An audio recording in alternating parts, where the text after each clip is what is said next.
क्या हो अगर हमारी सबसे भरोसेमंद टेक्नोलॉजी मतलब जीपीएस अचानक हमें धोखा देने लगे? अगर हमारी कारें, हमारे जहाज और हवाई जहाज अपनी जगह से हजारों किलोमीटर दूर दिखाई देने लगे? चलिए, आज इसी तकनीकी रहस्य की तह तक चलते हैं। जरा सोचिए, आप दुबई में अपनी हाईटेक टेस्ला चला रहे हैं और अचानक आपकी कार का मैप दिखाता है कि आप सैकड़ों किलोमीटर दूर रेगिस्तान के बीच में हैं। ड्राइवर्स हैरान हैं, परेशान हैं और किसी को समझ नहीं आ रहा कि आखिर ये हो क्या रहा है।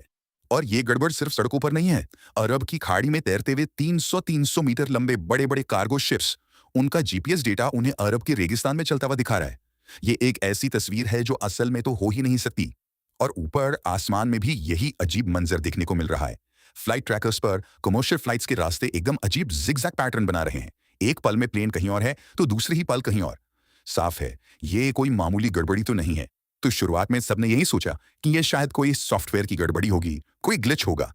लेकिन जब ये घटनाएं अलग-अलग जगहों पर एक साथ और बिल्कुल एक ही तरह से होने लगी, तो ये साफ हो गया कि ये कोई इत्तेफाक नहीं है, बल्कि एक बहुत बड़ी और रहस्यमयी समस्या है। देखिए, इन गड़बड़ियों का असर हमारी रोजमर्रा की जिंदगी पर भी पड़ रहा था। डिलीवरी राइडर्स से लेकर इंटरनेशनल फ्लाइट्स तक सब कुछ इससे प्रभावित था। सबसे अजीब बात तो ये थी कि ईरान की तट के पास कुछ जहाजों को जमीन पर एक बिल्कुल परफेक्ट सर्कल में दिखाया जा रहा था, एक ऐसा घेरा जो उनके लिए बनाना नामुमकिन था। तो सवाल ये था कि आखिर ये सब कर कौन रहा था और कैसे? और फिर सच्चाई सामने आई। ये कोई तकनीकी खराबी नहीं थी। ये असल में ईरान इजराइल संघर्ष में इस्तेमाल किया जा रहा एक अनदेखा हथियार था। एक ऐसा हथियार जो सैटेलाइट सिग्नल्स के साथ खिलवाड़ करता है और इसे कहते हैं जीपीएस स्पूफिंग। तो ये जीपीएस स्पूफिंग है क्या? देखिए, इसे आसान भाषा में समझें तो ये जीपीएस सिग्नल को सिर्फ ब्लॉक करना नहीं बल्कि उसे धोखा देना है। इसमें हमलावर नकली लेकिन बिल्कुल असली दिखने वाले जीपीएस सिग्नल भेजते हैं और आपका डिवाइस, चाहे वो आपका फोन हो या कोई मिसाइल, उसे ही सच मान लेता है और आपको एक सटीक लेकिन पूरी तरह से गलत लोकेशन दिखाने लगता है। तो इसका मिलिट्री मकसद क्या है? मकसद बहुत साफ है। ईरान के शाहिद ड्रोन जैसे जीपीएस पर निर्भर रहने वाले हथियारों को उनके टारगेट से भटका देना। अगर ड्रोन को ही गलत जीपीएस सिग्नल मिलेंगे तो जाहिर है वो अपने असली टारगेट तक कभी पहुंच ही नहीं पाएगा। ये एक तरह का अदृश्य इनविजिबल डिफेंस शील्ड है।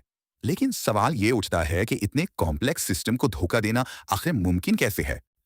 इसे समझने के लिए हमें पहले ये जानना होगा कि जीपीएस असल में काम कैसे करता है। जीपीएस ट्राइलैटरलेशन नाम की एक बहुत ही सरल लेकिन शानदार तकनीक पे काम करता है। देखिए, आसमान में जो सैटेलाइट्स हैं वो लगातार सिग्नल भेजते रहते हैं।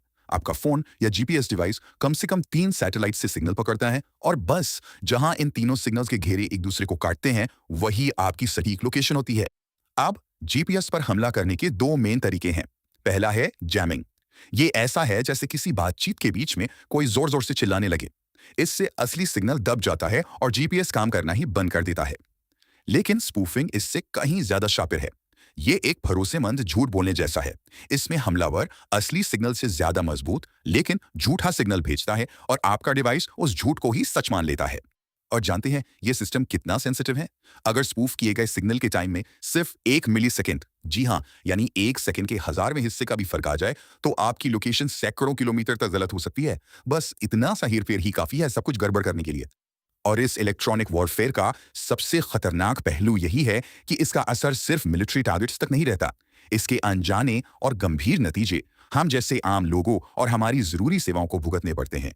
हमारी रोज की जिंदगी में कैब और फूड डिलीवरी एप्स का ना चलना तो बस एक छोटी सी परेशानी है।